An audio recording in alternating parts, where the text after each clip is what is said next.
My name is John Spain. I'm the Executive Vice President for the Baton Rouge Area Foundation. We're delighted to have you here tonight.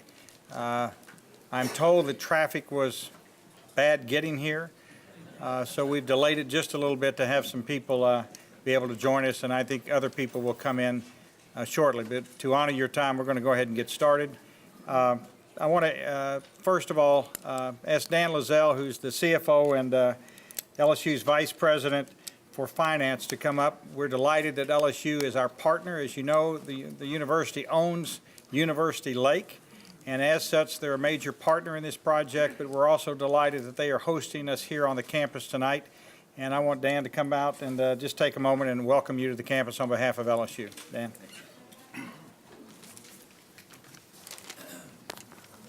Thank you, John, and welcome to LSU, and thanks to all of you for coming tonight. If you think traffic is bad tonight, just wait a couple of days. It's not going to get a whole lot better than this. So I would like to, on behalf of LSU, I want to thank the Baton Rouge Area Foundation, John, and the leadership of the foundation for their leadership in this very important initiative. The lakes are a critically important part of LSU and the Baton Rouge community, and we are, as a university, as John mentioned, we are fully invested in this very important planning effort. Unlike many of you, I've only lived here about 9 months, but the importance of the lakes to the university and the community were brought home to me from the first minute I stepped foot on this campus in this community. And it continues to be, certainly be drilled into me every day on my way to work and every night on my way home from work. And this morning, and I don't know if this was symbolic or anything, on my way to work, I happened to drive by hundreds of pelicans that happened to be just off of the Dalrymple exit, which again, very unique aspect and a very important asset for the community. I don't want to take up much more of your time. We have others who want to say a few words before we begin, but again, I want to say thank you to the Baton Rouge Area Foundation, and thanks to all of you for participating in this very important initiative. Thank you, Dan. Sure.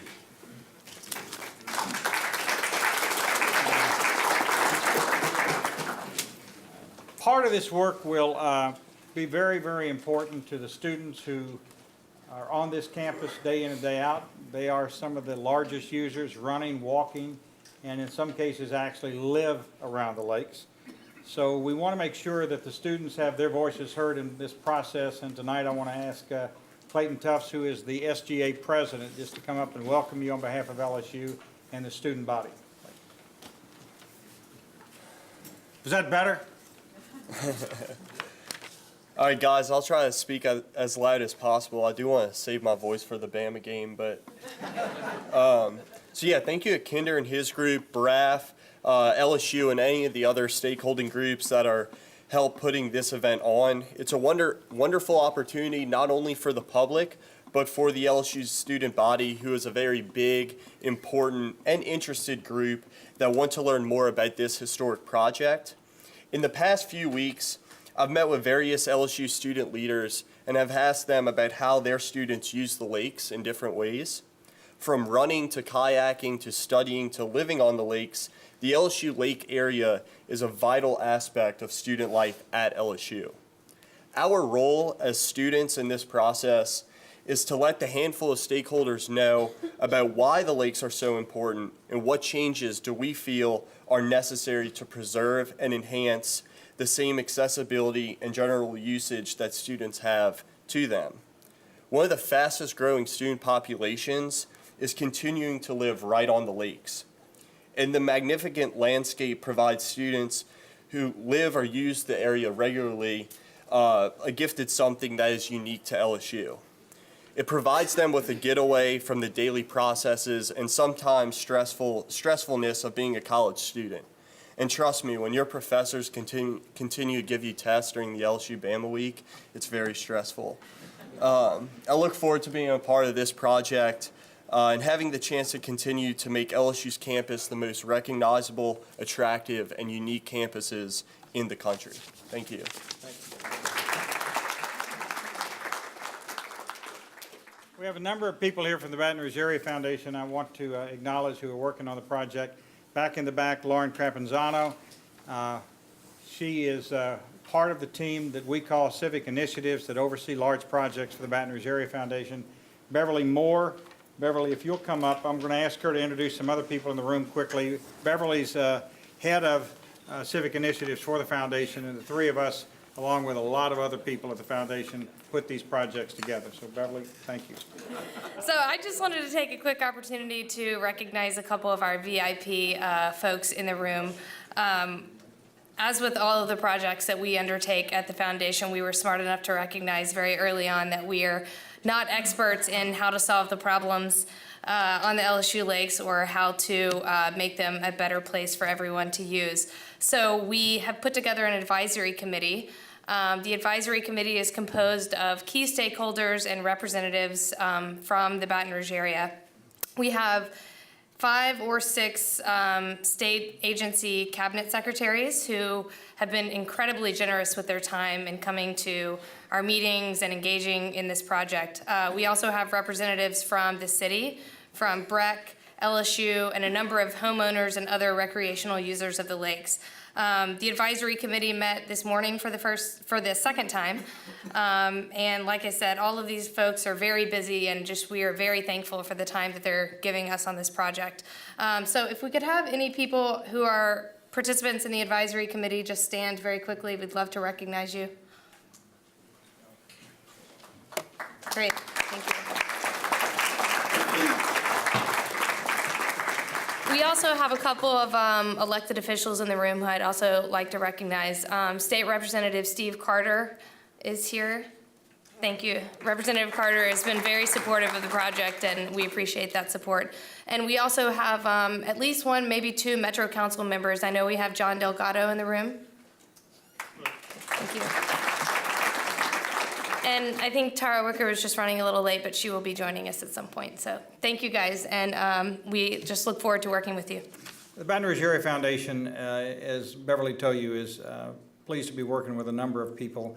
This project was actually started with a 2008 study of the Corps of Engineers who completed that study. And back last year, we convened a meeting with the Corps, the city, LSU, BREC, all of the interested parties, and said, what are we going to do about this? And we all agreed that we needed to take the next step, which is why we're here tonight. The Baton Rouge Area Foundation raised private funds, went through a transparent process of 15 applicants to head up this project, and we went through 4 oral presentations of the finalists some months ago, and we're pleased that we hired the best consultants in the world who have done this in other places. We've gone to look at their work, and we're happy they're here tonight.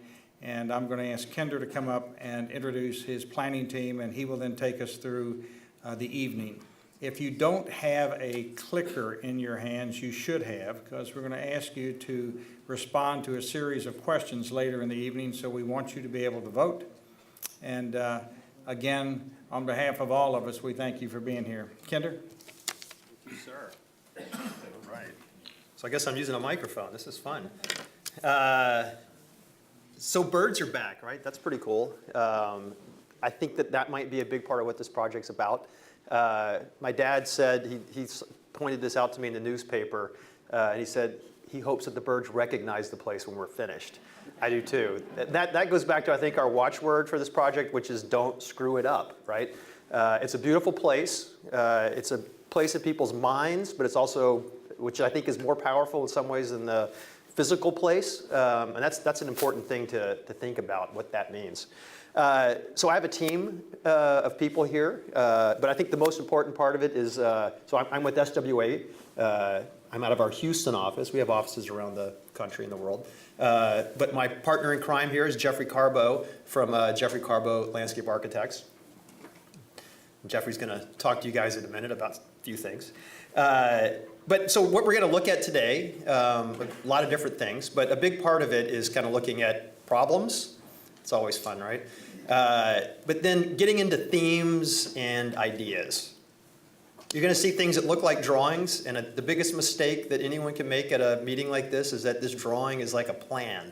You're going to look at drawings because you got to draw a line at some point, and these things start to give us ideas, right? And we can start to take these things in different directions and things for people to respond to. So I think that's the most important takeaway. As you look at things, we're just trying to ask questions, and we ask questions through drawings sometimes. These things. Okay, so everybody has these. I promise you this will not open your garage doors at home. It won't open your car door or anything. And so what that means is at the end of this little meeting, give it back because it's got no other purpose except to vote. We'll have people outside that collect them and frisk you guys on the way out. So I think I'm going to let Susan Turner dive in next. So Susan is has been a professor at LSU. She was one of my professors, always a favorite. And she has her own firm. And her firm specializes, it's a very specialized line of landscape architecture that she does, which deals with cultural landscapes. Thinking about, historically people have thought about architecture that needs to be preserved, and people got behind that, but they kind of forgot about landscapes. And there's been a big push over the last years about rethinking about historic landscapes and how to preserve them and how to catalog them. And this is what this is that we're working with. So Susan's going to share some of her research about this place. So. Thank you. So it's great to see so many people out. And I was reflecting here about my own experiences with the lakes, and I hate to tell you what people did when I was in high school at the lakes, but we didn't run around them. And it wasn't done in daylight. And I used to try to fish in the lakes, but I never really learned well. So maybe in my dotage, we'll be able to fish there again. Anyway, I want to give you a bit of historical background today before we talk about the future. And the reason for looking at the past, I know you understand. There are two main reasons. We can learn from the mistakes of the past, and that's why we can never really ignore it or forget it. And the other reason is that there's a lot of truth in the maxim that history repeats itself, or that there's a cycle to history. The history of the lakes themselves demonstrates this with the obvious cycle of siltation followed by, thank you, dredging, and then a little later, massive fish kills, and here we go again. Sometimes if we acknowledge the power of a cycle, we can break it. But nature is a powerful force, and I'm sure that's something that you all will talk about in a minute.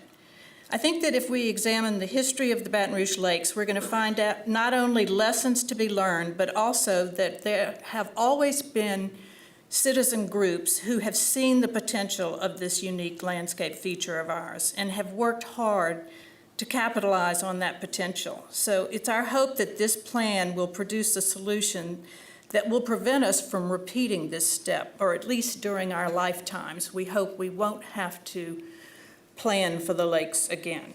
Your lifetimes, you young people in here. So let's dive into the history. The relocation of the campus from downtown in the 1920s created the momentum for the growth of the city southward. It sparked the decision to create the lake at City Park in order to make a recreational amenity that would expand the reach of the city's major green space. Are you all oriented? That's just City Park Lake, and this is what was called Old Perkins Swamp.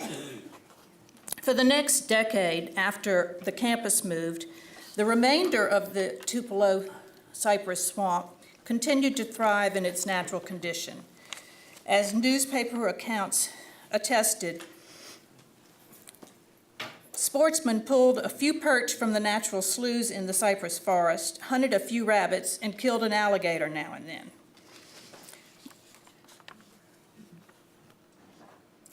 At the ceremony on July 7th, 1933, that marked the launching of the dredging project to move to the other lakes, to the rest of the swamp, civic leaders waxed poetic about the transformative things that were going to happen when as a quote, "The swamp and all its snakes, frogs, herons, turtles, and wood ducks had fled. When the underbrush and trees had been cut away, when that 285-acre expanse has become a shimmering, beautiful lake." Well, a description of the early days of the project talks about workmen armed with saws and axes, wearing heavy boots because, as you can imagine, snakes were prevalent, and the animals which had hid in the dense forest had fled for their lives. So it was all very poetic, the way they thought about this place and how it was going to be transformed. The reporter explained that because the swamp was a breeding place for mosquitoes and was overrun with all kinds of reptiles and animals, it was not a pleasant place to be. The swamp did have its fans, however. Apparently, it was a great place for spring shrimp fishing. And many people, white and black, could be seen along the dense thickets during the first warm days, searching for the wily and succulent shrimp. I'm sure you can tell which words are mine and which were from the period journalists. We've changed the way we talk. But it was precisely these natural wonders of swamp ecology that made the area unattractive for residential development.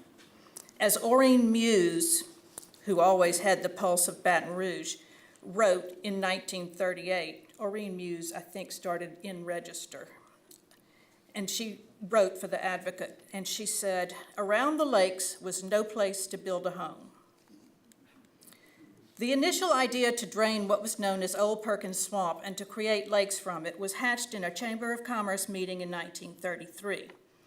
Black Tuesday in 1929 had ushered in the Great Depression, and by the early 1930s, Baton Rouge had the second largest unemployment rolls in the state after New Orleans. There were thousands of men in the city who needed work. The proposal put on the floor by Louis Gottlieb, who was then the president of the chamber, was enthusiastically embraced because the reality of having a university and neighborhoods adjacent to a swamp had already convinced the community that they needed to remove this nuisance from an area that had previously simply been sugarcane land stretching all the way to the Mississippi River, where mosquitoes weren't really an issue. A man named John Mundinger, a civil engineer who authored this particular map we see here, had been appointed to the Chamber Lakes Committee, and he planned the entire project and supervised it throughout its 5-year construction phase. The decision was made for the lake to vary in depth from a few inches at the edges to 9 feet in the middle, with step-off holes in various places that reached a depth of more than 20 feet. Water to fill the lakes would be obtained from natural surface drainage, from rainfall, and from a 10-inch, 2,600-foot artesian well near the stock pavilion on the LSU campus. And you all probably are familiar with the fate of the area's artesian wells, as the water table has been lowered over the course of the past decades by heavy urbanization and industrial use. The technology that was used for the project in the 30s was not high-tech. This was before the invention of mechanical excavators, and manpower, after all, was the goal of the federal relief agencies that provided the work. The Emergency Relief Administration first, then the Civil Works Administration, and eventually the Works Progress Administration. And each time the agency changed its initials and its leadership and structure, a new proposal had to be put together to ensure that the funding continued. The first hurdle of the project was for the partnering agencies, that was primarily LSU and the parish police jury, to secure ownership of the swampland. And so 5 property owners and real estate companies were convinced to donate the area beyond the 94.1 acres that LSU owned. A for-profit sawmill was built adjacent to the swamp, and the cypress that was suited for lumber was sawn and stacked along the banks. An estimated 1 million board feet were produced from the swamp. The newspaper accounts, or really into enumerating how big this project was. They said the project required 521,583 man-hours using the pick, shovel, and wheelbarrow method. 70,000 cubic yards of dirt was moved from the swamp bottom primarily to the edges of the lakes where levees raised the level of the 5-mile lakeshore drive that was built as part of the project. Journalist McGraw estimated that if all the wheelbarrows full of earth were stretched end to end, they would reach from Baton Rouge to Houston. In 1934, the project passed into the hands of the WPA and $195,000 was appropriated to finish. They only used $164,000 to complete the lakes. And maybe that's a lesson for the future. At one time, it was possible to actually come in under budget. It's interesting to read about the unexpected things that occurred during the project. As the excavation progressed and summer came around again, with the levee system in place, surprisingly, this is a quote, "a rank growth of weeds sprung up in the bed of the lake." Well, that wouldn't have surprised us. The relief workers used water from the spillway to cover the weeds, keeping the, quote, "weeds from growing up on the heels of the workers as they cleared them out." So that would not have been a very desirable job, but I suppose if you were out of work, it was a good thing to have a job. The planners' aspirations for the completed lake system were amazing. A newspaper account summarizes some of these visions. They wrote, "The completion of the lake extension is expected to provide one of the best fishing grounds in the city. LSU has constructed 2 fish hatcheries at the south end to keep the water stocked continuously with fish. At present, hook and line fishermen are dragging fair-sized perch from the edges of the lake, which it is believed came from the old lake. Gars also were reported to be in the new lake in abundance." Certain natural features of the lake, the sportsman said, would add to its value as a fishing ground. The deep holes would be especially adaptable to the fighting bass. I'm sure all of you sportsmen know what that is. And would be a favorite with the castor. Cavities under stumps would provide a habitat for any kind of game fish that might be put in the water. This one photo of the excavated lake section before it was filled with water shows that there was no attempt to remove the stumps of the cypress that had been felled to create the lakes.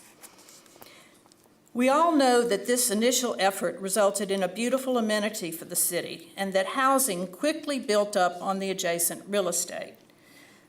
The reporter wrote in 1937 that anticipating the filling of the lake bed, homes have been constructed on property about the shore, and property has jumped in value. Well, even before the project was complete and the lakes filled with water, nature and culture had begun to collide and conspire with the idyllic vision of the lake builders. And I ask you to look particularly at the shoreline in these historic photographs. The completion of the shore road meant that cars began driving around the lakes. And when it rained, the oil and whatever else dripped from cars and trucks in those days was washed into the lakes. And we can see from these early photos that are not as early as the others I've been showing, these are actually from 1947, as you can see, that the lake edges were still, at this point in time, far from stabilized. All of the residential construction done without any kind of understanding of the importance of controlling runoff, and certainly with no barriers, meant that the adjacent soil immediately began refilling the lakes that those 1,000 men had worked so hard to dredge. Over time, the lakes were no longer able to support a balanced aquatic ecosystem. The expertise of LSU was called into action in 1977 to advise on the best way to approach remedying the problem of the now too shallow lakes. Stacks of reports were produced, and the decision was made to dredge the lake bottom and to use the spoils to form broader edges. But the technology that we have today that surveys the lake's bottom had not yet been developed. Once the lakes were partially drained, it became obvious that the bottom was still covered with the stumps of the first cypress that had intentionally been left, perhaps because they were impossible to remove with shovels and picks, although they did use dynamite to try to get some things out. Or perhaps they actually recognized that they would create habitat for those certain fish species. If these planners in the 1980s had only read the newspaper accounts from the 1930s, they would have been able to anticipate what they found when they drained the water. During this project, 374,629 cubic yards of spoil was removed, beginning in 1981 and continuing for 2 years. The project ran way over budget, and it didn't fix the problem. This project was a mere Band-Aid for a much larger and more systemic problem that we now acknowledge, and that this current master plan must address. These previous projects have taught us that even with the use of the best engineering available, if the project boundary is limited to the lakes and their shores, the siltation problem will not be remedied for long. Without an analysis of the entire watershed of which this is a part, the fix will be temporary. And there are indeed cycles that we can see in this project in terms of the public's perception of nature. Our thinking about wild nature and nature in the city has done a 180-degree turn. Today, progressive American and European cities are attempting to bring nature back into the city so that children can experience what they otherwise might not be afforded. We have to admit that Louisiana is much closer to wild than most places, although the nature is fairly tame.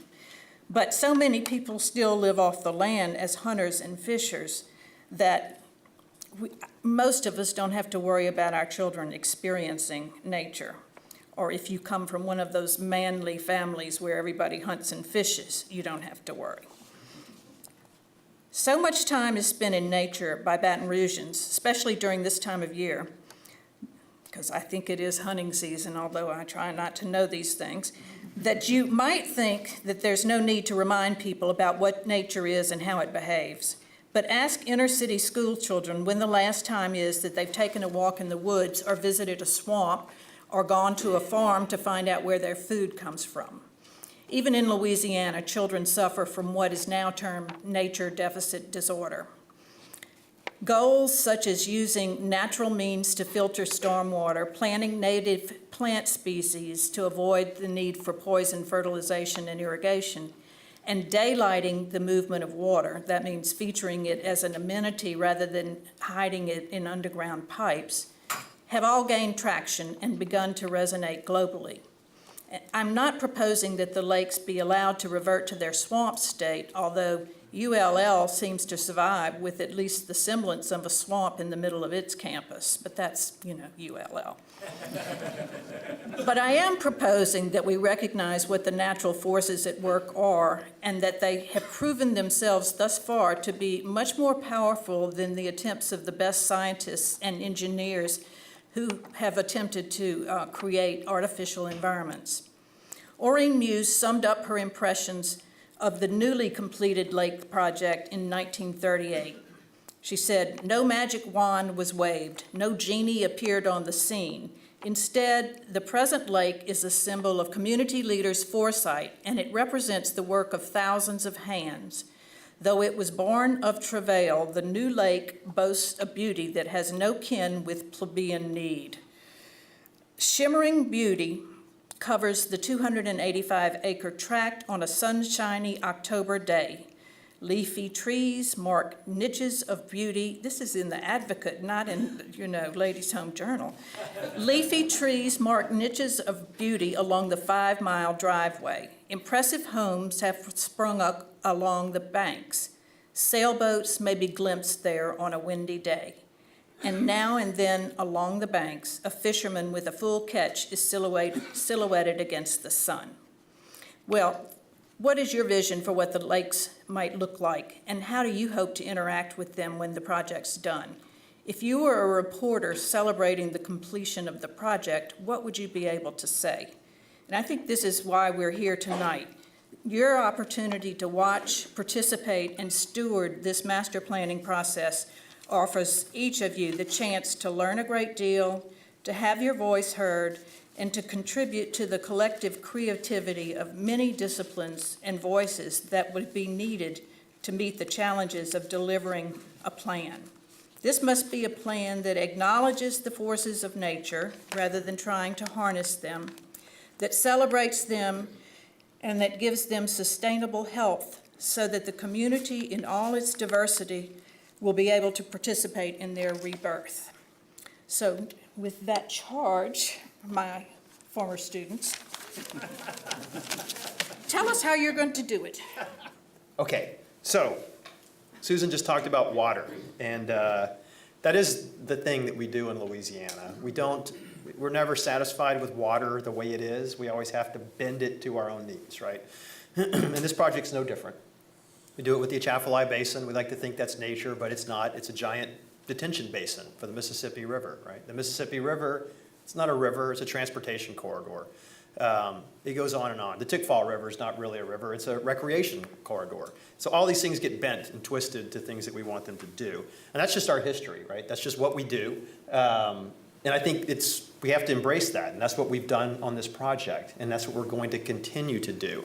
I think the trick is that we did this in the mid-1980s. I don't want to be, somebody, maybe some young guy from my staff or Jeff's staff will be here 30 years from now doing this again. Our goal is not to do that, right? Maybe 100 years from now, okay, yeah, that'd be great. Oh, we're already to this. Okay, this is great. So we need to test to make sure these things are going to work, right? So I got some questions I'd like to ask you, and I do want everybody to respond to this that has a clicker, so that we can make sure this thing actually works, and that we can make sure how many people are in here, and we can make sure that you were actually listening when Susan did her piece. What did everybody come up with? Yes, it's actually 29. We missed it by 4 years. Study. Oops. Okay. All right. So, but this is a real question for everyone, right? I mean, there's these lakes, and everybody thinks different things about them. So to you guys, individually, each person, what is the primary purpose of these lakes? What are they there for? Not why they were built, but today. What's the purpose of these lakes? Is it nature and habitat in the city? Is it just about beautiful views? Is it a recreational amenity? Or is it a historical landscape that needs to be maintained and respected as such? You got to pick one. Okay, recreational amenity. So that means a lot of people are interested in, and we have to decode what that means, right? I mean, that could mean boating, it could mean jogging, it could mean that recreation for me is, I don't know, playing checkers along the edge of the banks. It could be fishing. So that's part of what we're going to be doing as we go through this process. So this is good information. Nature, got number 2. That's great. Okay, so this is my don't screw it up picture. I keep coming back to this. It's a beautiful, beautiful spot. It's a beautiful view. And, it's easy to fall in love with that.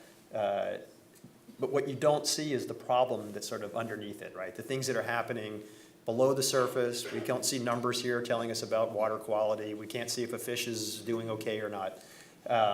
But as long as pelicans are coming back, that's a great thing. That means that certain things are still working very well. If we just left it alone and it reverted back to a swamp, we'd probably still get pelicans. But I think other people would not be happy about that because it's not a one-dimensional place, right? We're not going to design it just for pelicans. We need to think about that as we go through the master plan. But we need to think about these problems, right? This is the fish kills that have happened. And when Susan gave us her research, what was the most striking thing is that this is not a problem that's happened recently. This first started happening like 8 years after the lakes were built. If you go through this sort of timeline of all the things that have happened since 1929. And it's happened repeatedly, every 8, 10, 20 years. All of a sudden there's big blooms of algae, their lakes get covered with vegetation, you can't even see them anymore. They have to go in and pull all this stuff out. Fish start dying. So again, there's a problem here. This is our opportunity to do it right, and do it right hopefully for the last time. There's other problems like this that deal with social problems, right? It's not just about water quality, it's about how people act and how people use the edges, right? There's lots of roads that are very close. This is on Sorority Row, I'm sure. Yikes, there's a really sharp curve there. And then, history, we need to think back to what people did there historically. But what's interesting is that in a lot of ways, people still do the same things that they did 20, 30, 40, 50 years ago. And I think that's pretty neat. Now, there's other things that they probably didn't do way back then. There probably wasn't this big group of people out running around the lakes and riding expensive bicycles. So we have to think about all the things that have changed as we go through this. So this is, this notion of nature. I think most people come to this place and look at it and think, wow, that's great to have all this nature in the city. And so here's a picture of a place that most people think is nature. God made that, right? Well, not really. Congress made that. And it's because of things like Clean Water Acts, Clean Air Acts, all these sort of laws that actually let a place like this, it seems like just pure nature, actually let it exist. It's things about wildlife, it's things about fisheries, all these things are happening, and they're able to flourish because there are certain laws that let them happen. So even the most natural places oftentimes aren't really as natural as you might think. So something we need to think about as we go through how we plan this project. Okay, we have another question here. So I think this is a great one. I just looked this one up. I have the right answer on this one. How many species of birds have been cataloged in a single day at the LSU lakes? Is it 38, 116, 267, or 351? Okay. How did everyone do? 116. It's actually 351. Yeah, which is shocking. But that shows how much, going back to nature, how much nature there is in the city. That's a pretty impressive thing. And I think that number and that fact that someone was able to do that suggests maybe there's certain design solutions or certain planning solutions that come out of that. And we'll talk about that in a minute. So a big thing that we like to think about in doing a master plan for a project like this, it's in the heart of a city, is defining what is a healthy city. Cities around the country are starting to think about kind of redefining themselves, branding themselves about, is it a healthy place to live or not?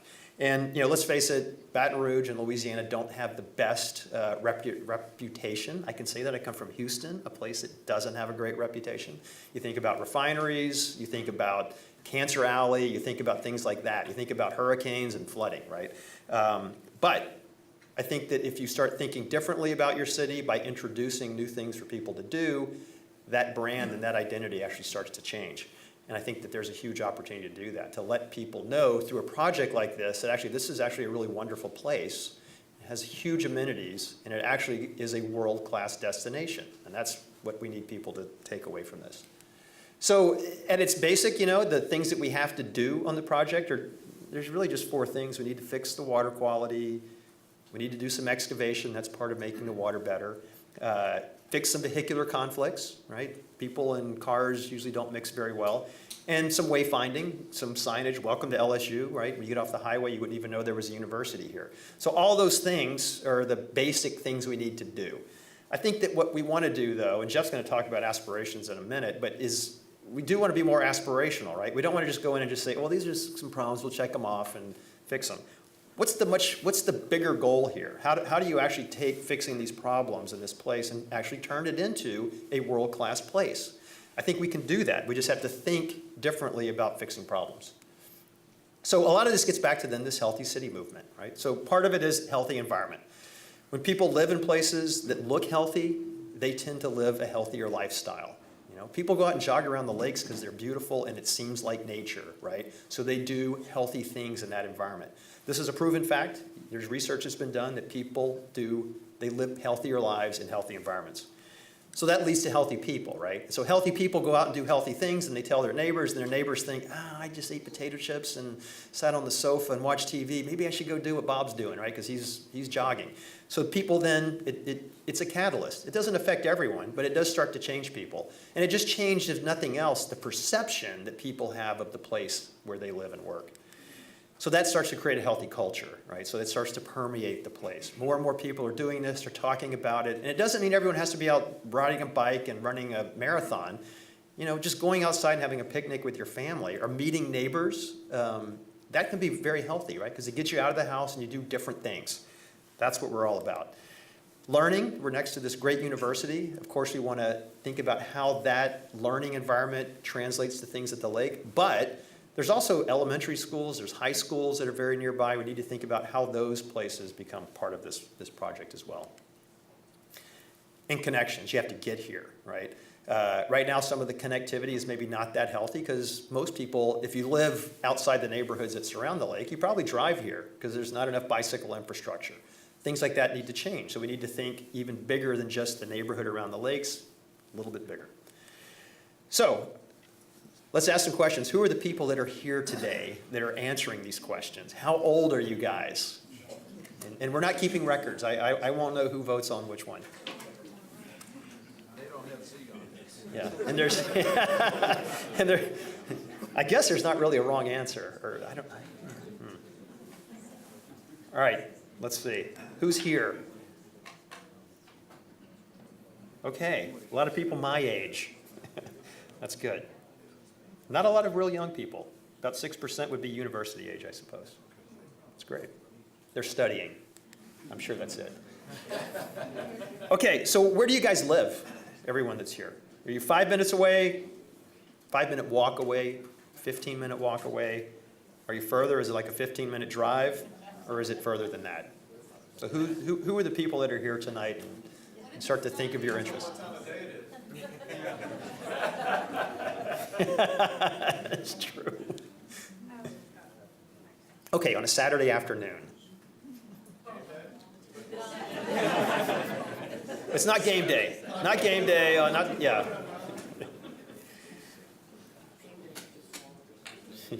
Okay, where does everybody live? Okay, so most people are pretty close by. That's great. So you have people that, well, a quarter of the people actually, have to drive here, a pretty good drive to get to the lakes. But, a lot of people that are represented are very close. It's in your neighborhoods. And those are very different concerns, clearly. Okay, how do you get to the lakes if you're going to go? Do you walk and run? Do you bike? Do you drive? Or do you take transit? Some of that's probably going to be apparent by the previous one. But I think the drive or transit question or bike is a good question.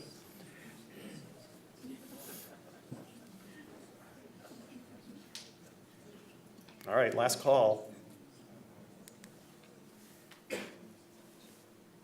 Okay, so most people walk, some people drive, hardly anybody's taking transit, a little bit of bike. That's to be expected. Okay, and how often do you guys use the lakes physically? So this doesn't count that it's just sort of in my mind, I think about them or I drive past them.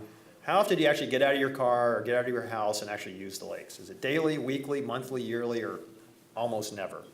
And almost never can mean that, yeah, I drive by them a lot and I think about it. And it's a part of my, a resource that's important to me. But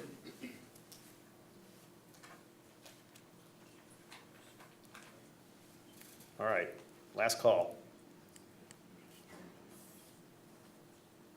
Okay, so people use these things a lot.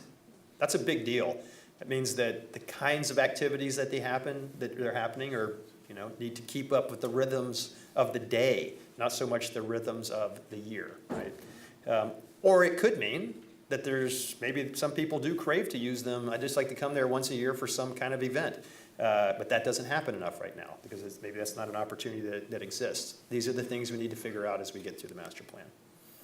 Okay, now how do you use them? So now you've gotten to the lakes. What do you do there? Do you run? Do you bike? Do you boat? Do you look at birds? Do you walk? Or are you just taking the scenery? And this is, again, going to drive directions for master plans as we understand what people actually do when they get there.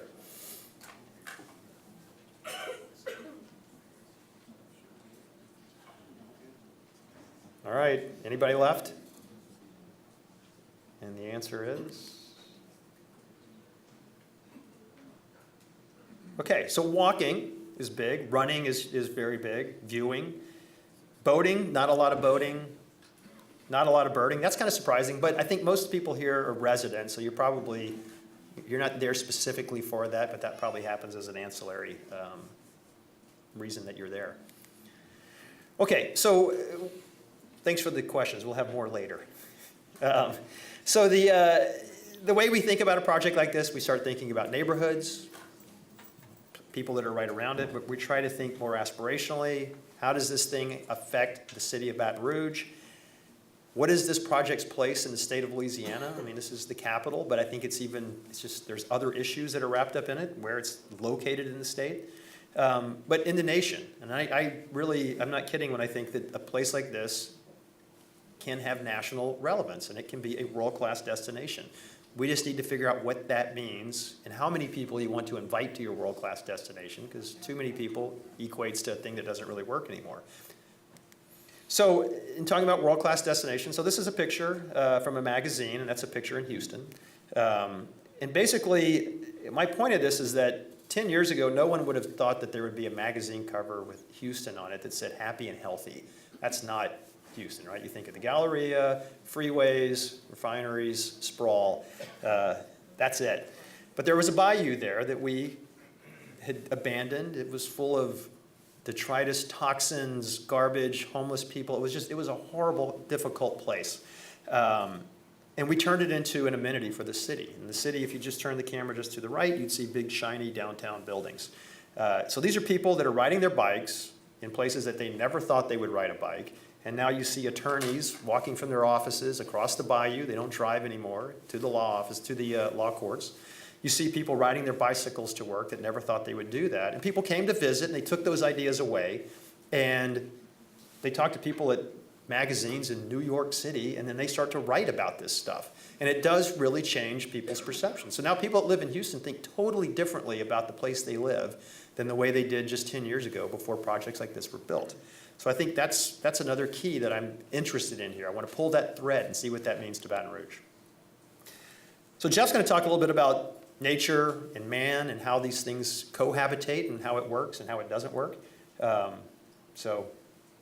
Sure, you go. Well, thanks, Kinder. It's a real pleasure to be here with all of you tonight. My background is very similar. I was an LSU student in the 80s and proud graduate, and still live and practice in Louisiana, part-time resident of Baton Rouge on football weekends. And, from the beginning, this project appealed to me for lots of reasons, but I think what really struck home for me was when we read the RFP this past spring, when the aspirations were that the powers that be really wanted to make this a world-class destination. And, that really spoke to me because making the conscious decision to stay in Louisiana, part of that for me personally was wanting to make the place that I really love better through what we do, and try to make a living at the same time. And, and I really believe if we think about this project aspirationally, and I think a lot of what's been said thus far tonight confirms a lot of our initial instincts, although we have a lot to learn and a lot to do, that it really is going to be about sort of the marriage between man and nature. And, for us, the learning curve, luckily, I think you guys get to be the recipient. We got a project in Texas got to be the guinea pig for us. And this was in the small town of Orange, Texas, just over the Sabine River from Louisiana. They hired us to do a master plan in the early 2000s, a private foundation, for this 250-acre parcel in the middle of the city. It was owned by the foundation. It was owned initially by the family that created the foundation. Letcher Stark had built a pond in the 30s. A lot of similar stories here. But it had sat there. He was sort of a passive gardener and created some gardens. But yes, he created these ponds, but what nature did was what really was incredible over the last 60 or 70 years. What was, significant to us was how close man was to these things that nature had manipulated. It became a heronry for 11 species of migratory birds. These are some of the images that exist there today. And again, some of the images, of the nesting birds. All of this, I can tell you, the busiest intersection in this town of 20,000 people is 1,000 feet away from this.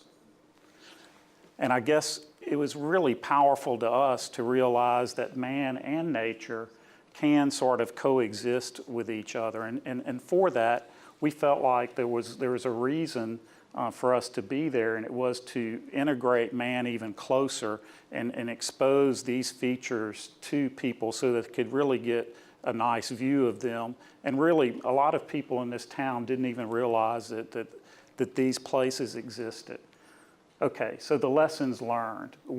I am convinced that as it applies to the lakes, and you guys affirmed that earlier, that nature is a calling card and recreational amenities are also, and I'm a firm believer that we can accomplish both here, where we can integrate the needs of man artfully and expose these really beautiful places to you in a very functional way. And I think that's what we're trying to impart here. These are all precedents from that particular project. We've heard people express concerns about structures and buildings and things that people may want, a boathouse or a cafe. Those things can happen, but it's all about the details and how they're positioned. This actually is, we call it the Nature Discovery Pavilion. That's where school children come to learn about natural processes, on the site, a close-up of that structure. So, those things can happen. And I think if we really wanted to impart, what we're trying to say today is that nature and man can coexist. Last year, over 60,000 people came to this facility to view the birds nesting. And we created these bird blinds on the edges of this heronry so that people could actually get up close and actually see these birds. There are also video monitors in the bird blinds that actually have real close-up views, of the nest nearby. So, for us, again, these things are all very important. And I guess the balance between man and nature are important. On this particular project, there was a bayou. The very first thing that they did for us 12 years ago was take us on a pontoon boat tour of the site. It was then that we realized that had to be part of the visitor experience. And I think there are parallels here that, exposing people to the water, getting them closer to the water's edge, and actually seeing this 1,200 documented to be 1,200-year-old cypress tree that you would not see otherwise. So all this being said, we do a lot of projects, and now you go home and you sort of think passively about them, and you sort of boil things down to the brass tacks. And for me, it's about memorable places. Those are the things that really resonate with me, the things you really remember. And I think we have that opportunity here to create these places that our children and other generations can really appreciate. And I think that's what it's all about. On this particular project, I took my son over there the day we filled up a pond. And by the way, those are all University of Texas graduates, so he always wore his LSU hat when we went over. And but to this day, he talks about the day that we saw the hundreds of turtles in the ponds that we had built and just filled with water, and the turtles were there within 3 days. So again, making memories, balancing nature with the needs of man. We understand that concern, but I think for us to really create this world-class destination, it's going to be about creating these amenities within the context of nature. Well, no, they're not all problems. Okay, this is a positive thing, right? So we're on this great flyway. That's where this project sits. I didn't even know this. I should have known this. These pelicans fly up to Canada, right? And they're just on their way back. I just thought of them as shorebirds that hung out, you know, around here because it's kind of close to the Gulf. But no, they go to like Alberta and Manitoba. That's kind of interesting. What does that mean, right? Well, that's a international thing that's happening here. This word conservation, you know, we talked about bird sanctuaries. Maybe this is a word that we start to think about with the identity of this project. What we're trying to do is figure out where are the leverage points, what are the things that people are interested in. It's not, branding is not the right word, but it's a kind of a word that, you know, a project like this, in order to get it to happen, people have to get together and say, let's do this thing, right? And sort of having an identity, a moment that everybody kind of rallies around. It's a multi-dimensional project, but if you start to think about maybe conservation is a big part of it. This is the way that we kind of think. You know, you take an idea like that there is a bird refuge that's there now. It's a little bit creepy. You don't really want to go in there. It's not like there would be a murder would happen there, but you might find the body there. That's the way I always think of it. So, you know, anyway, but the birds love it, right? We don't like it, birds love it. So there's something to that, that's important. That would never happen at Breck Land, I'm sure. But if you take that idea, you know, and you say, well, maybe the lakes are all about birding, right? Maybe that's like the sort of identity element. It's not to say that it's one-dimensional, but that sort of becomes like the thing that people rally around. And if you think about that idea, that, okay, there's lots of conservation, you're starting to make habitat that's for really micro-adjusted for very specific species of birds, so they show up here. And then what else happens? Well, then people show up here, because birding is really actually the #1 pastime in America. More people are doing birding than anything else. It's shocking. I didn't know this. Our CFO in my company in California, he flies into places like the Atchafalaya Basin just to look at birds. So people come here because there's this world-class destination. They stay in hotels, right? That changes the identity of a city. So little projects like this that you think are just about fixing a problem at a lake actually can start to have ripple effects and start to affect things about the city and the state. We need to think about how far do we want to go with that. This is not a solution. This is just saying this is a way to think about a project. So here we are, some metrics about kind of how big is this project. Where is it located? You know, it's about 2 miles, I guess, from downtown, maybe from the state capitol, so it's pretty close. It's very connected to urban aspects of the city.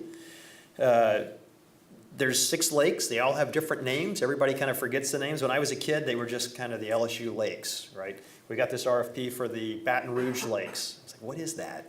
Where is that? It's these guys. But, you know, they all have different names, and they all have different types of water within them. People do different things on them. There are different kind of ownership issues with the different lakes. So let's ask a question. How many gallons of water are in the lakes? Is it millions, billions, trillions? I think that's a word, quadrillions. Not I made it up just for you guys.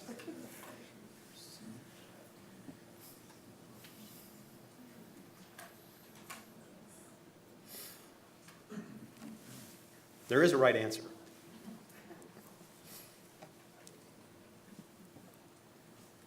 All right, stop. Just go with your gut. Come on. All right, last call. You guys ready? Let's do this. Billions. Okay, it's wrong. It's millions, actually. Millions, turns out, are very big numbers. Yeah, they're very big numbers. So it's actually millions. It's like 500 billion, half a billion, but still. Okay, so when we do a project, what do? We go out and we look at the place, right? We look at all the vegetation and the green stuff that's around it. You know, Spanish moss is actually growing around the lakes. That's in decline around the state. That's kind of interesting. You see the little knots there on cypress trees. The color of the water and the light that it captures, all that stuff's pretty interesting.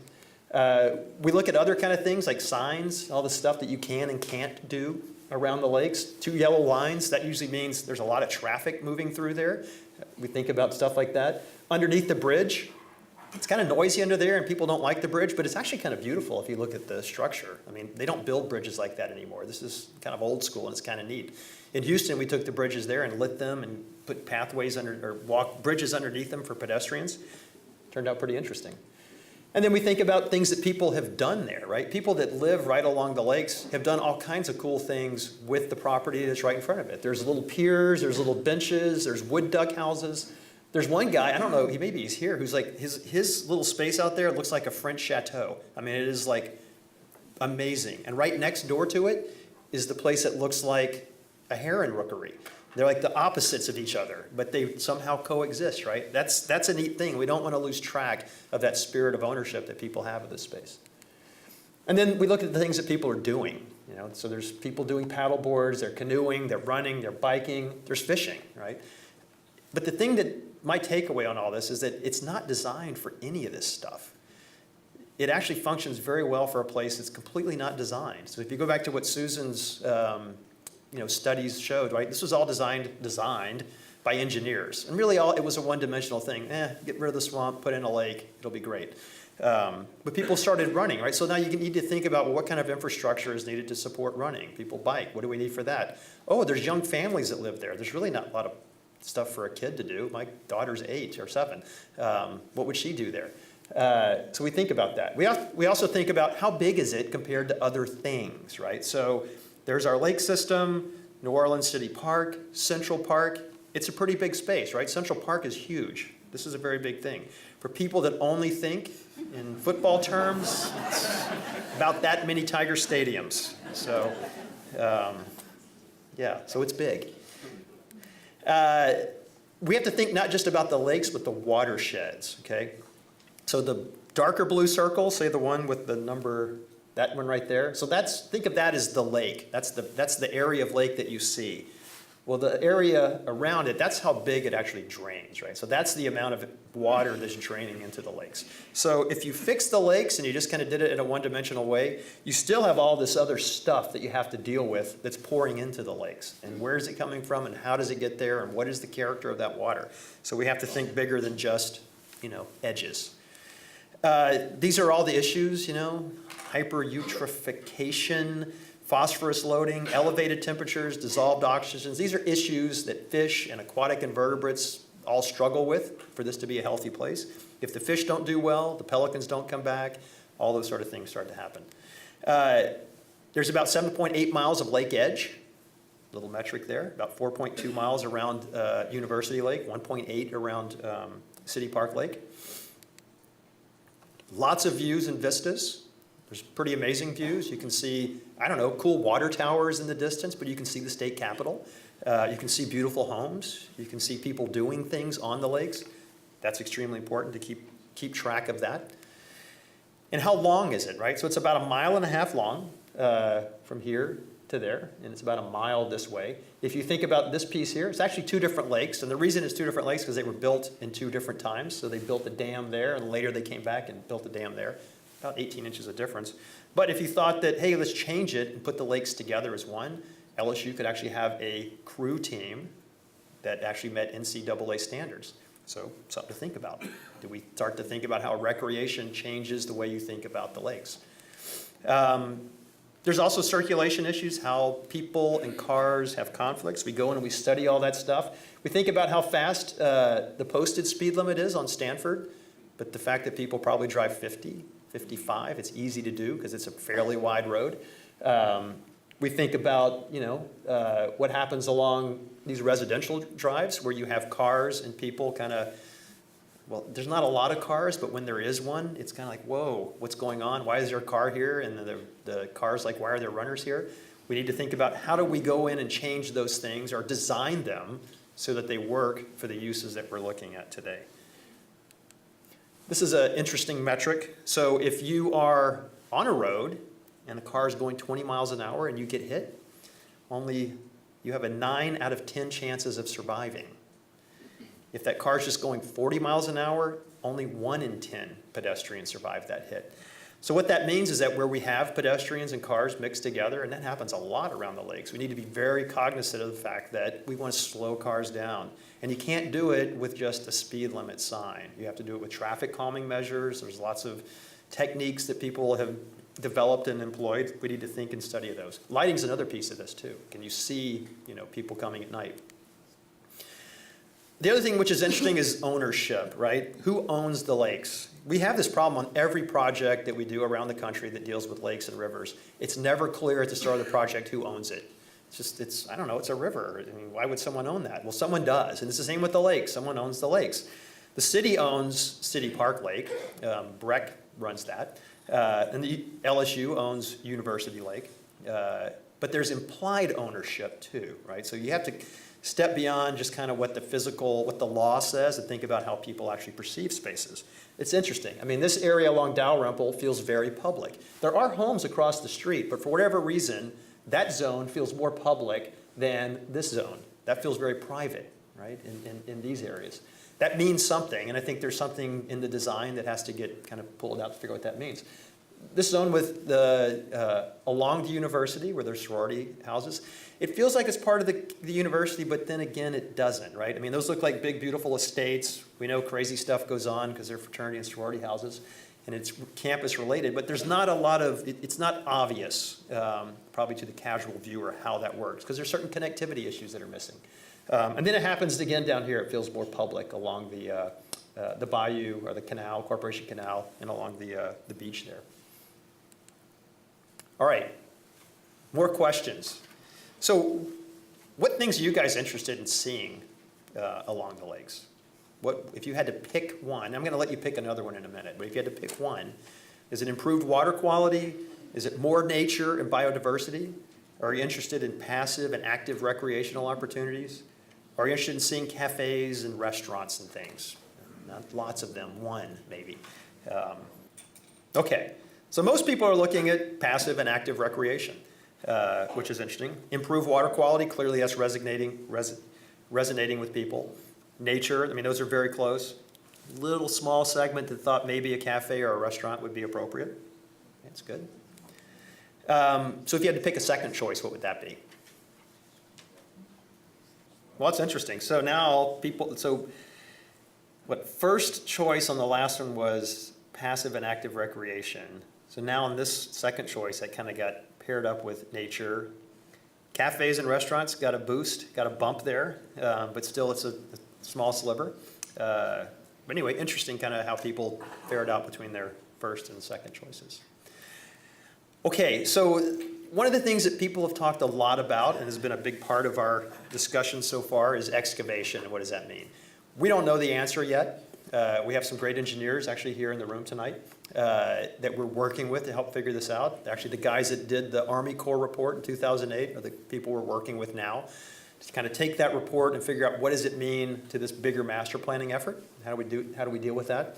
So there are a number of techniques to deal with it. But I think first of all, you have to think of what it is that we're dealing with, right? So it is 815,000 cubic yards of dirt. I think that if you put it in trucks and you lined them up from here to, was it Houston or Fayetteville, you could have trucks end to end that far full of dirt. It's that much. It's a lot. And you can kind of see the amounts that need to get excavated from each piece. And this is based on the Corps report. Some of these numbers may change as we get into the master plan. But that's how much it is, right? It's enough. It's more than that. That's only 650,000 cubic meters. So that's not even enough. We need another stadium, or we need to add on to it. So what do you do with the dirt? I think that's the biggest, most important question. You could go in and you could build a whole bunch of little islands, right? These are not, remember, these are questions. These are not designs. But you could do that. That would be a solution. You could offset the edge. And actually, we have so much dirt, you could do a 100-foot wide offset all the way around the lakes. That's how much dirt you have to deal with to make a healthy lake system. It's a lot. You could build little eco ribbons, that have, I don't know, some may have trees, but probably they're mostly like, low aquatic habitat, cattails, things like that, aquatic vegetation. So part of the question that we're going to be asking as we go through this process is how much of each of these? Now there's a fifth option, which is take it off site and put it somewhere else. Issues, of course, with the fifth option is that that's the most expensive option because you're having to handle this stuff a lot. You're moving it, you're pumping it, you're having to dry it out before you can put it in a truck and take it somewhere. So from a cost-effective point of view, you need to figure out what to do with it on site. but there may be other options as well. So we've actually even started looking at some of those off-site options that are nearby, as well as thinking about them that are maybe further away. In any of these solutions, we have to think about how that aquatic habitat starts to work. So let's just say that you did build some wetland shelves. They need to do something, right? We don't want to just get rid of dirt and spoils just to get rid of them. We need to think about how they actually clean the water. So this is from a booklet that we put together that's used in Harris County. But it talks about filtration. So as stormwater runs off of a lawn or out of a big pipe, there's filtration that happens. There's different types of plants that create oxygen and take up different types of nutrients that we don't want, nitrogen, for example. They cool the water. They create a habitat place for small fish and aquatic vertebrates to live. So we want to be sure that things function. We don't want them to just be pretty, right? They need to do multiple things. So what are the techniques we have for dealing with this? There's a lot. There's two primary ones, but there's a lot of different nuance to them. This is the existing condition that we have today. Very shallow bottom. There are places where it gets about 7.5 feet deep. In the core report, it calls for making it all 5 feet deep, because that is kind of the bare minimum depth. If you want to have a healthy aquatic system, you got to start there. We really think you need places that are probably 10 or 12 feet deep, and other areas that are 18 inches deep, right? Because there's lots of, the more habitat, the more complexity that we can have in the bottom, we think that'll be a richer habitat that's created. But this is kind of what you have right now. There's cultural problems, vehicular conflicts. There's fish kills that happen. There's the shallow lake bottom. There's the stumps. All of these, problems we're going to deal with. Whoops, the other way. Okay, so hydraulic dredging. That's what they did in the 1980s. That's one option. The issue with hydraulic dredging is that, as we know, it's full of stumps. So you could probably do a channel if you went in and kind of pulled the stumps out. This is kind of what they did in the 1980s. You might be able to do a channel up there. But that's kind of it. If you get much beyond that, it gets too expensive. The equipment doesn't really let you do that. I don't think this is a great option, but we're going to look into it with a lot more depth. This is the reason. Giant stumps like this that you're going to encounter. You got a giant hydraulic screw that is not designed to, it's designed to go through mud, not through logs. So if you did that, you might get this kind of a place, right? Kind of minimal ecology. You end up with a deeper spot here, lots of kind of shallow water. It'd be better, but it's going to be back, we'll be back in this room 30 years from now doing it again. But that's going to support certain kinds of recreational opportunities. Whatever we do below the water, we want to think that it does something for us above the water too, right? So that might open up new types of rowing and boating opportunities, probably help with fishing, for sure. Another way to think about it is draining the lakes. And there's different ways to drain the lakes. The smallest impact way is you build these small cofferdams. So if you took a big lake and you broke it into, 10 little pieces, and you build these little dams all around, and you put equipment in there, you start doing things with that, right? Problems are it's very slow. It's more expensive because you have a whole bunch of little dams you have to build. You can't make as complex of a bottom because you're trying to move dirt around within this little small area that you're working with. So that might be an example of how that would work. You could take, that zone and build a cofferdam and work in that. And you could go and do this one and work in that. You might have two of them going at the same time, doing different types of operations, some wet, some dry. But that's a potential solution. That would let you do other things, right? You can you're moving this dirt around in different ways. You can start to kind of grade the bottom in very complex shapes that fish like and start to create habitat that way. And then we can think about how that adds even more social opportunities, more cultural opportunities along the edges. Then we get into bigger cofferdams, right? So you break the lakes into bigger pieces, more room for guys to operate, probably less expensive, and work a little faster than they can with the small ones. So it might be something like that, where you take the lakes and you break it into maybe 4 sections. Again, this stuff needs to be vetted with our engineering team, but this is beginnings of ideas. So this gives you other opportunities, right? So now you can actually start to put some technology in the bottom of the lakes.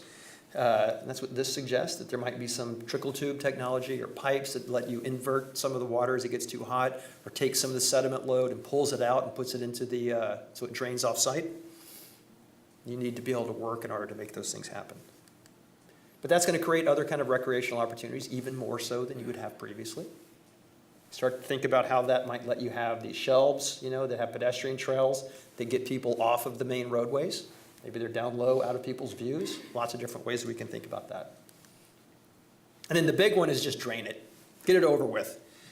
It's going to look like that for a while, and no one's going to be real happy about that. Not the university, not people that live next to it. But the thing with it, it's the fastest way to do it. It's probably the least expensive of all those methods. It lets you do the most bells and whistles with the bottom and how you're going to shape it and the kind of cultural things that would happen. And you could get to the, the premium, right? The best possible aquatic habitat could probably be done through that way, which would present maybe the best recreational opportunities as well. We're still studying these things. All right, so let's ask a question. So what's your biggest concern? We talked about what you guys think the lakes are about, things you like to do with them. What's your concern about the lakes? What are you worried is going to happen with them? Poor water quality? What's in the future or now? in the future? In the future, is it that there's going to be poor water quality just kind of continues because we don't do it right? Maybe. All right. So most people are concerned about water quality.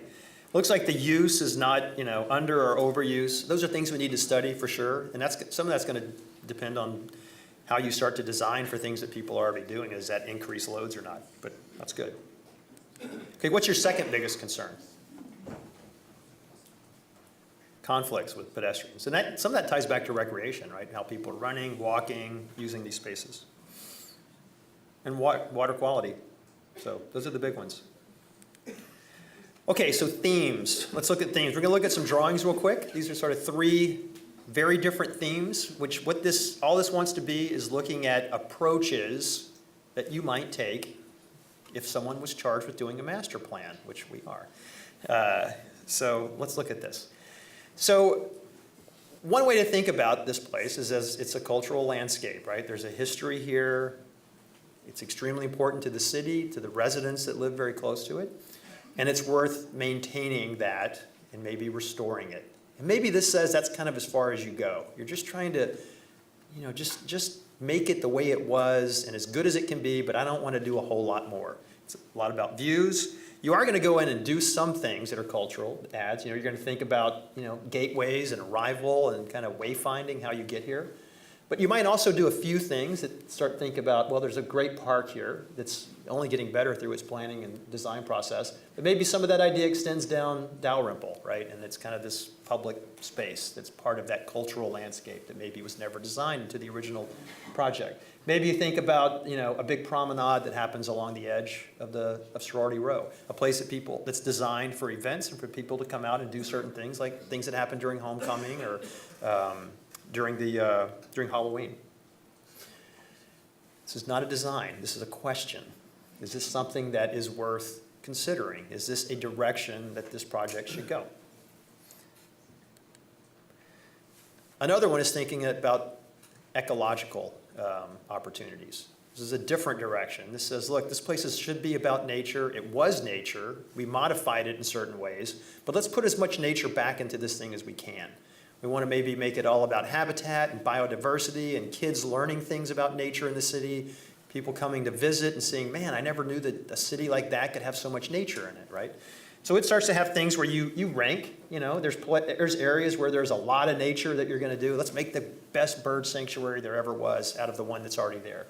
There's other areas where maybe it's a lower priority. There's still nature, but it's not as big and grand, right? I think you're always in this one thinking about modifying edges so that you're capturing stormwater or doing things like that so that water quality is being improved. And then you're also thinking about, the little red dots, that's places where stormwater is pouring into the lakes now. You may build islands or a shelf out there. You may reestablish some cypress trees. There were some originally there that were kind of little specimen trees that stood alone. Maybe that's part of the idea.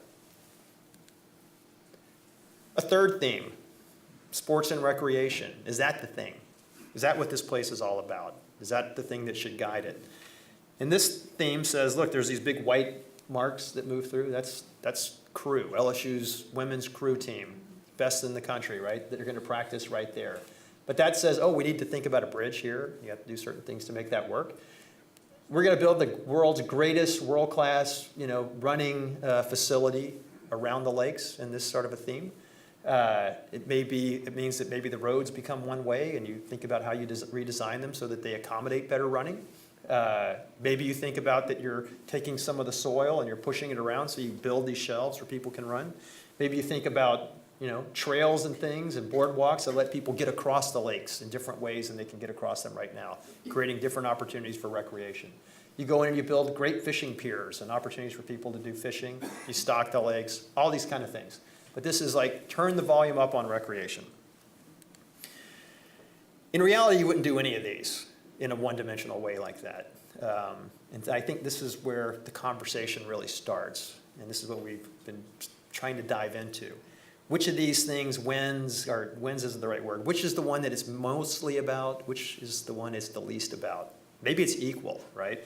Do you go in and you start to think, yeah, I want equal parts cultural, ecologic, and sports, and you take your pie chart and you divide it into thirds. But maybe the kind of push and pull results, and no, there's a lot of people are really interested in sports and ecology. And those two things kind of, take up, I don't know, most of it, maybe 80%. They're both 40s, and this one's 20. But this is the kind of conversation that we're going to have going forward in these meetings, trying to get to the heart of how this kind of thinking informs a master plan, right? So again, these are questions. You have to draw things sometimes to ask questions. I don't want anybody to leave thinking that you've designed something.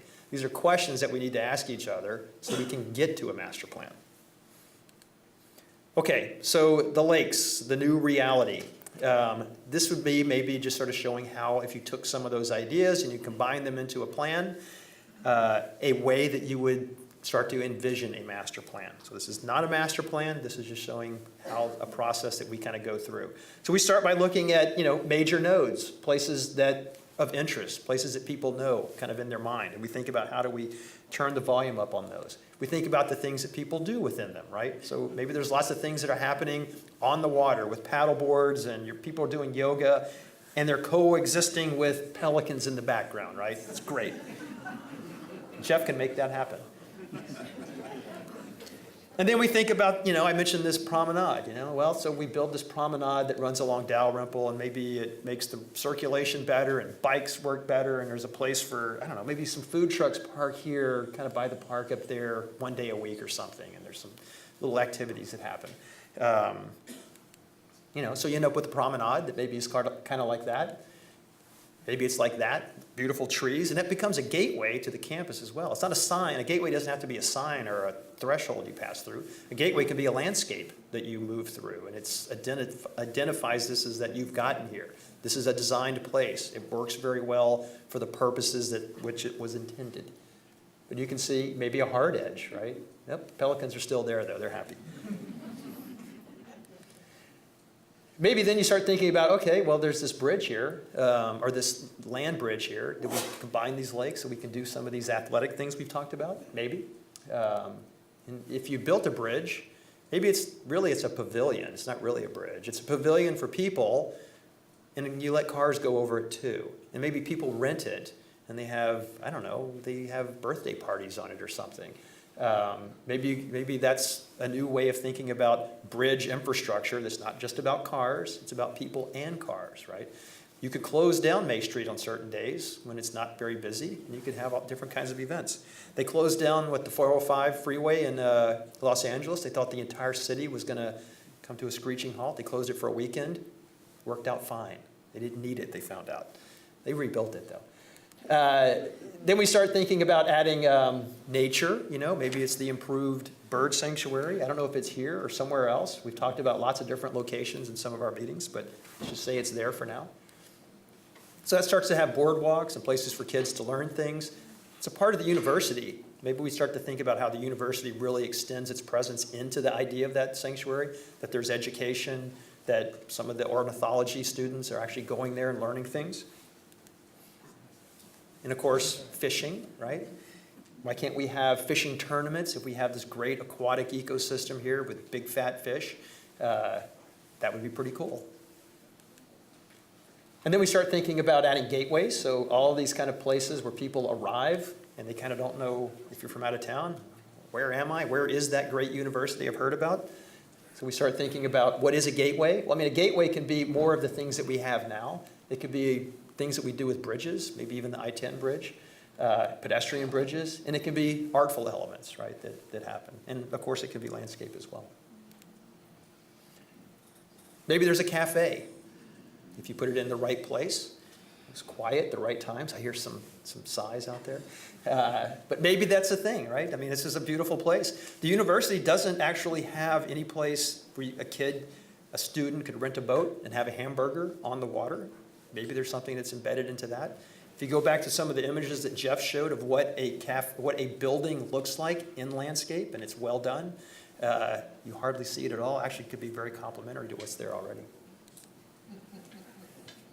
And then thinking about how to fix traffic, right? Do we think about rerouting certain roads so they're one way, so that reduces amount of traffic, it reduces conflicts with pedestrians, it gives you a way to maybe go in and design these spaces for the way that people use them today? Might have things like this. I don't see, well, we've got a swamp here, a bit of a cypress swamp that came up with that. All right, so let's ask a couple more questions. So which ecological elements would you most like to see included in the plan? Improved bird sanctuary, wetlands, let a piece of it go and become a swamp, or maybe an outdoor education center. Okay, people are interested in bird sanctuary. And the swamp, surprisingly, actually, that's kind of interesting. When I first saw the project, I thought just let it go and become what it once was, right? We couldn't really do that. But I do think it's an interesting question that should a portion of it take on certain qualities that it once had, maybe. Could be quite beautiful. Which recreational elements would you most like to see in the master plan? Stuff for people to do, not talking about birds anymore. So adventure play, improved running facilities, water quality improved for swimming. I've been told we could never get there, but let's just say we could. Increased park space. And that could be active things or passive things that you could do within these park spaces. Okay, running facilities, that's great. And that's what people are doing there already, right? So we're thinking about how do you design a place better for some of the things that are happening already. And increased park space, and that's good because there are spaces. There is this soil we need to deal with, and if we can think about how to strategically use it to increase park area and direct certain types of uses to it, that'd be great. Now, what about aquatic facilities? Which kind of aquatic things are you most interested in? Canoe trails, paddle boats. Think of the swan boats in Boston at the Garden. Maybe here they're pelican boats. Fishing platforms, boat launches, you can put your boat in. No motors, canoes and things like that. Okay, canoe trails, that's great. That's kind of a quiet thing. I think, you don't see a lot of people out in the middle of the lake. You see people kind of move towards the edge. That's where it's interesting. Suggests that trying to think of how to design a canoe trail could be kind of a neat project.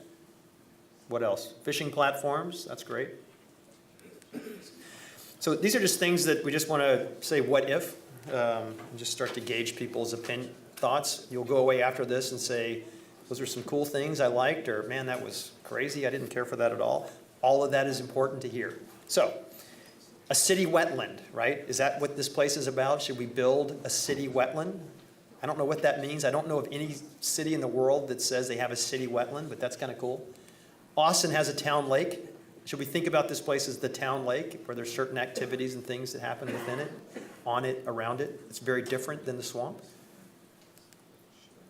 Are we trying to attract birders from around the world? Maybe have a birding club that owns and kind of manages the thing, and they just pay $5 a year, and they take a lot of ownership of this thing. And there's certain facilities that they get to use, and they go out and they get the first, tweet when they hear that the pelicans have shown up, right? And they're there telling people about how this works and where these birds came from.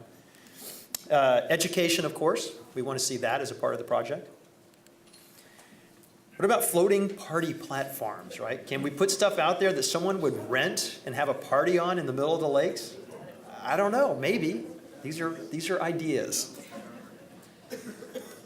Paddleboard pop-up shops, right? I think some people are doing this already, but if you could show up, rather than having like a facility that's there all the time, if you start to think about things that people want to rent and do, and you have facilities that just sort of pop up there on Wednesday, Saturday, certain times, then people kind of become a part of that community. They're always there, they support it, they make this thing happen, and it gives some guy that runs that little shop a sort of new idea and way to run his business.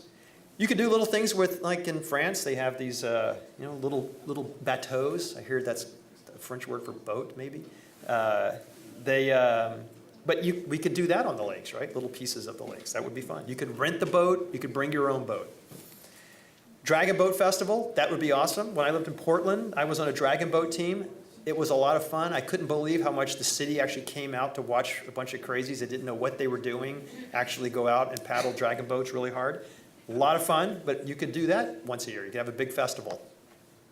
Be a blast.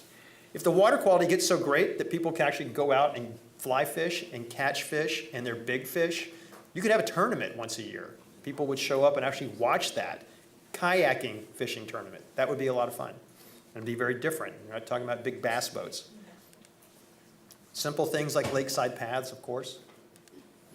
This goes back to that pop-up thing. People are out there running all the time. What if I want to buy new shoelaces or find out about the latest running gear, right? If there's a guy that has like the little mobile shop that pops up there a couple days a week, that would be pretty cool. And again, they could create a revenue stream for maintenance of facilities that we're talking about upgrading.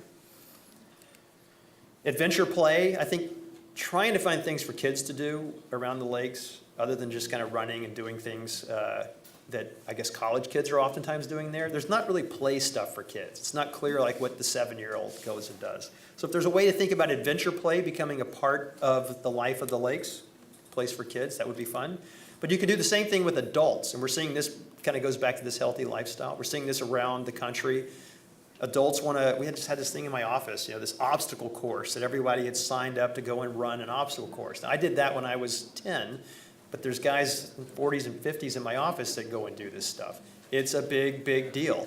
And it's kind of, I think, grown out of CrossFit, things like that. But there could be facilities set up in certain parks that do that. Porch Swing Grove, this is for people who just want to hang out and look at beautiful birds and talk, right? You can think about how to make porch swings. Kind of, they're beautiful painted pink or something, and they're kind of occupy a certain area of the park. Big question. Can I get coffee at the lakes? Could I go so far as to get lunch? Could I get a drink? Could I get dinner? How much is too much? These are questions that we need to ask. And that is that thing that we call Baton Rouge Beach, right? But when I look at it, I'm like, I don't think that's really a beach. But you could take this opportunity to make a really cool beach, right? Where people actually could do a lot of beach volleyball stuff, and kids would show up with shovels and play and dig and do things. It doesn't have to touch the water. If the water quality is not that great, it could be a perch beach. It just sort of hangs back a little bit. And in the evening, maybe every now and then you have beach bonfires, maybe. If you end up draining portions of the lake, what are we going to do with the stumps, right? I think we make a huge event out of it. We invite artists from around the country to come and make stuff out of it. We call it Stump Thing, and it's a big event that happens once in a lifetime. So trying to figure out how to take the negative, which is maybe some dry bottom lakes or portions of it, and think about how do we turn that into something that's actually a big event that the community gets behind and says, this is my last chance to ever see the bottom of the lake, and oh, there's a car there that someone drove into it in the 40s, right? Why is that still there? I've shown a lot of ideas. I do want to be sure that everybody realizes what we are not suggesting is that we're going to do all of these ideas or that all of them are appropriate or that they all work together. We don't want to make a carnival here. This is not trying to be a big amusement park. We need to really scale these things so that they they fix these problems we talk about, they deal with these implied ownership issues that we've talked about, things work. All right, I think there's a couple more questions. Which land facilities would you most likely use? Running trails, bicycle trails, active sports park, or passive park? Running trails. Keeps coming up top. That kind of thing keeps coming up. What facilities would you most likely like to see in the master plan? And I realize, so is it a cafe? Is it a pavilion for rentals? Maybe it's like paddle boards or something, or bicycle rentals. Is it boat rentals, like paddle boats, like the stuff that you have in Boston?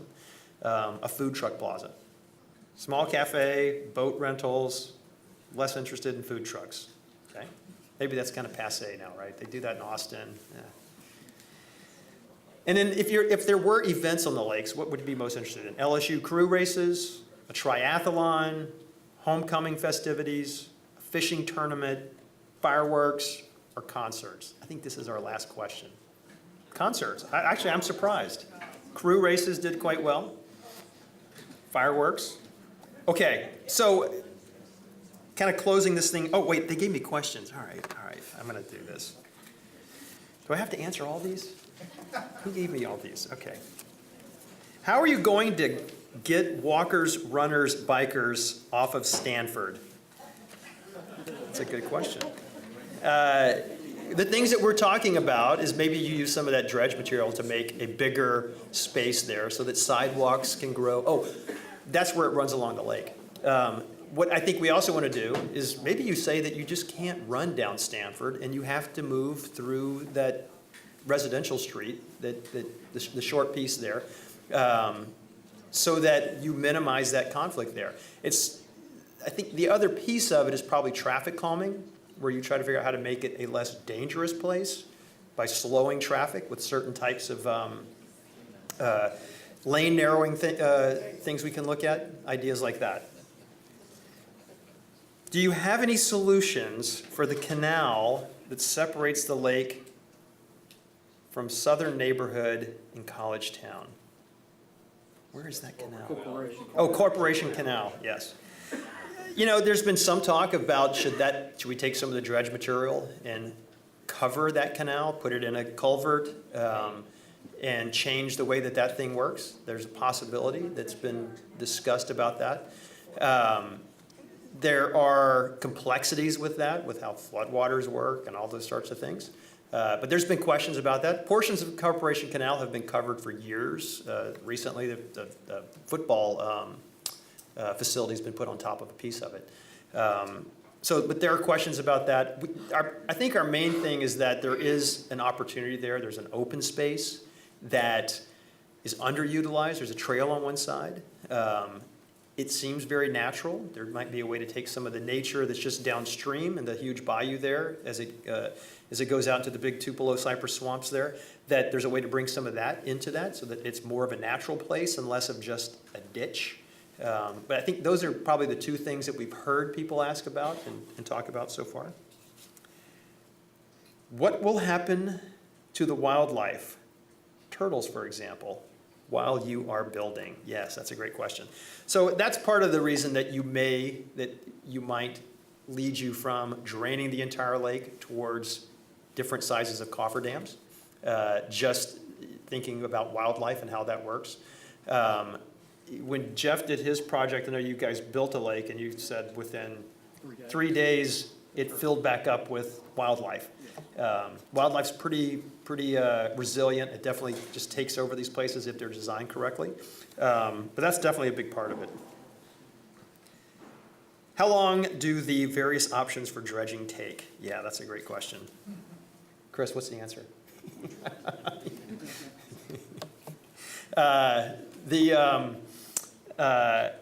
It's probably 18 months is one of the numbers we've seen. 24 we've talked about, but we do have to get into more detail about that to really understand. It's going to completely depend on which technique is used, what kind of specifications you end up telling a contractor they have to abide by, how fast can they work? Can they work at night? Probably not. That slows things down.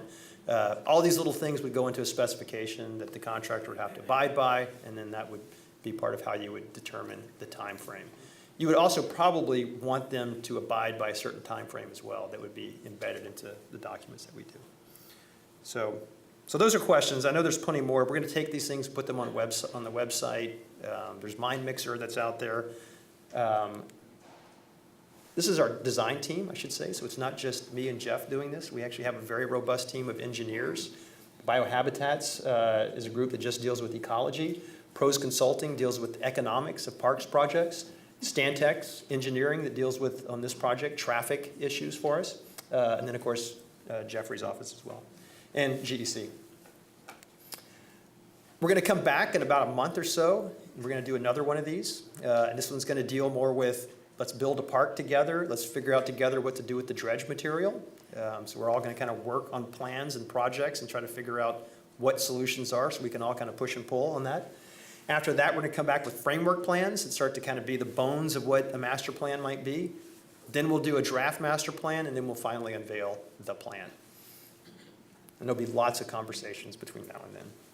What's the time frame on that? I forget exactly, but I know that the next meeting is early December, and then the following one after that is mid-January. I forget the exact dates of the next ones, but they are online. Next slide. There we go. That's the next meeting. This is the Build Your Park meeting. There's project websites that you can go to, so if you have other questions or other information you want to look into, definitely do that. Mind Mixer is a series of questions that you guys can respond to and answer, and we keep track of the responses that we've gotten so far. These are the sort of responses that we're getting from Mind Mixer. So again, we're reaching out all across the parish to get people involved in answering questions about what is the future of the lakes and what should be in the master plan. You can see walking and running keeps winning even when you ask people outside of this room. So that's a big deal. And we go in and look at all the various comments that people give us, lots of different things. But I think that's it. World-class destination. John's gonna close it out. You want to answer some of these questions? Let's give him a big hand of applause. Thank you.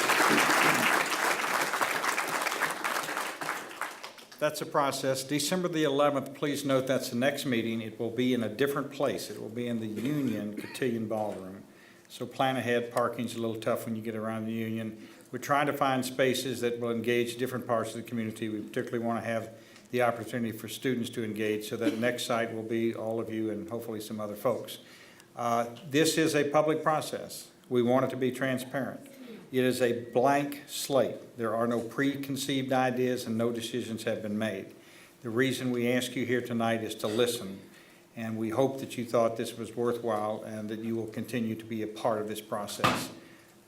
With that, let me thank you on behalf. Let me do one other thing. Carolyn McKnight came in, who runs BREC for us. I wanted to acknowledge her. BREC is one of our partners. Metro Councilwoman Tara Wicker was with us. She had to go to another meeting. She was at a meeting with us earlier today. She's been an active part of it. Her district, as does Steve Carter's, covers much of the lake, so we're delighted that she and John Delgado were with us tonight. Thank you on behalf of the foundation and our partners for being here. We appreciate it. If you have questions, there are sites you can go to and send them to us. If you want to talk to somebody at BRAF, please call us. We'd be happy to meet with you, talk with you. We have set up a meeting, several meetings with homeowners associations. If that's something you'd like for us to come sit down and talk to you, where you can ask us more questions, we want to do that. And if you have a clicker, we'd like to have it back. So there will be people at the doors that will collect them from you, and it's an honor system. So give them to us. Thank all of you for being here. We appreciate it very much.